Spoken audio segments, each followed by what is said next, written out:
Marami ako talaga madayaw pero hindi yan. Kailan mo sa Madayaw Cultural Ensemble? Wala. Mga joke? Madayaw Cultural Ensemble. Kailan mo sa Madayaw Cultural Ensemble? Wala ko siya. Marahil, bunsod na nga ito sa mga pagbabagong nagaganap sa ating lipunan. Ang paglipat interes ng mga kabataan pagdating sa sining at musika ay isa lamang sa mga nakikitang dahilan ng Ryan. Ang mga Muslim jud karon ng mga bataan badili naman gumagatoon na ana. Okay, in the first place po dahil na ilang gusto na Christianize ang galing ilang batasan, so sila ang nag-gusto na karon ba. Kung maiintindihan lamang daw natin ang kahalagahan at ganda ng kanilang kultura, marahil magbabago ang kanilang pananaw sa buhay at sa lipunan.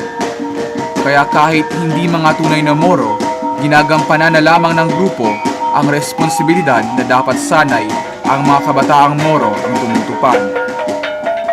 Hindi lamang ito ang nakikitang dahilan ni James Pascua kung bakit hindi gaanong kilala ang grupo dito sa ating lungsod. Ang ginagawa mo sa government mo ka ng mga public lamang good. Sa halimbawa, mga public school, number 1, natabangan nila.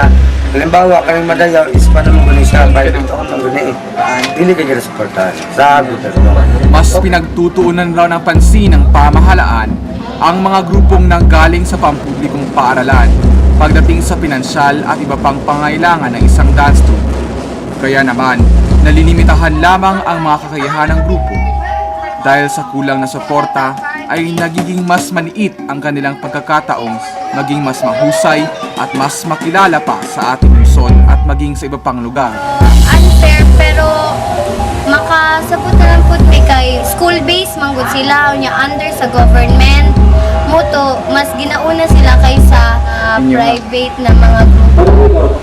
Ang ako lang untang makuha na mag-suporta po din ta ang tourism sa Lumabas din ang issue ng pagre-register ng grupo sa Securities and Exchange Commission o SEC.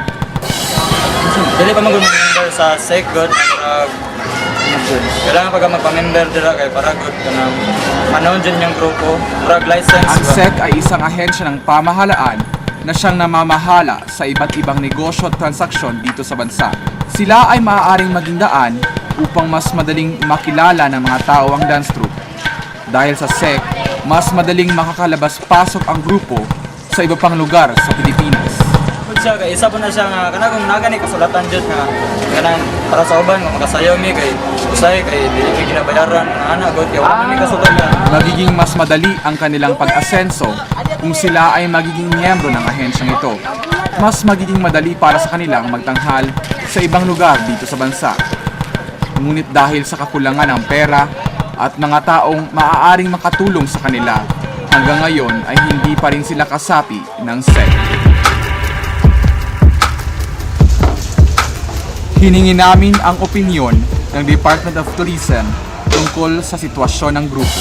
The Maharlika Dance Ensemble is only one of the many performing groups that the Department of Tourism supports because our department believes in supporting the cultural groups of this region.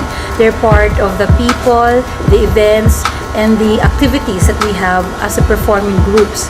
Therefore, we find it really an element. Ngunit kung tapat nga sila sa kanilang ginagawa, bakit nakakaramdam pa rin ng kawalang aksyon ng grupo? Bakit wala pa rin silang maayos at permanenteng pag-iensayuhan? Kung talagang ibinibigay ng ahensya ang nararapat para sa kanila, bakit hanggang ngayon hindi pa rin sila lubusang kilala sa ating lipunan? The color, the vibrant life, the activities that they do, the performances really add up to the wonderful tourism activities that we have in the region. As far as how long can DOT support these different groups, well, being part of the cultural heritage, definitely kasama natin sila as long as there is Department of Tourism and that they also continue on performing. Ayon sa kanila, ginagawa nila ang kanilang tungkulin sa grupo.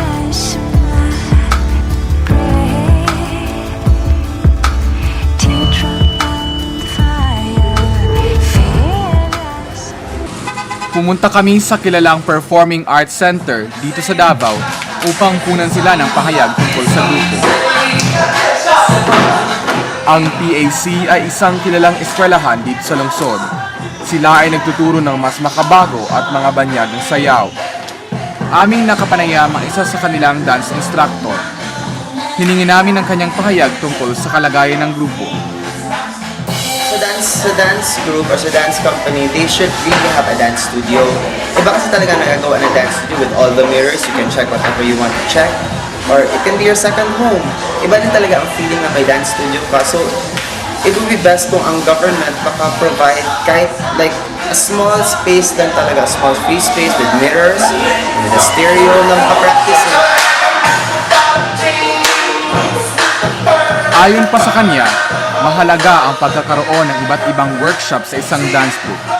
Mahalaga ang pagtataglay ng mas malawak na kaalaman at kasanayan upang mas mapabuti ng grupo ang kanilang pagsasayaw. Maganda sana na ma-establish talaga sila, parang mas compact na talaga na nandiyan sila. So if we safeguard them, mas grabe ang foundation sa ating culture na kumbaga. Masabi talaga natin na meron tayong sariling atin. Nabanggit din ni Ritz kung bakit mahalaga na mas makilala ng mga tao ang grupo. Naniniwala silang mas mahalaga ang mga adhikain ng naturang dance troupe sapagkat sila ay instrumento sa pagpapanatili sa kultura ng mga Mindanao.